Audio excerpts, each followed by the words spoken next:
2025ರಲ್ಲಿ ನಡೆದ 19ನೆಯ ವಾಸವಿ ರಥಯಾತ್ರೆ ವಿಜಯನಗರದಿಂದ ಸಂಭ್ರಮದಿಂದ ಹೊರಟಿತು.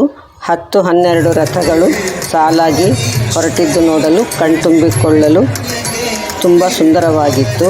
ಇದಲ್ಲದೆ ಕೋಲಾಟ, ಬಗೆ ಬಗೆಯ ವೇಷಗಳು, ಮಹಿಳೆಯರ ಬೈಕ್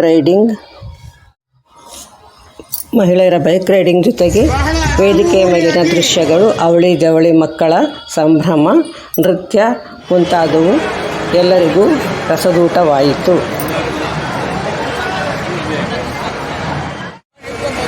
ಮಹಿಳೆಯರ ಕೋಲಾಟ ಆಡುವವರಿಗೂ ನೋಡುವವರಿಗೂ ತುಂಬ ಸುಂದರವಾಗಿತ್ತು.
Jai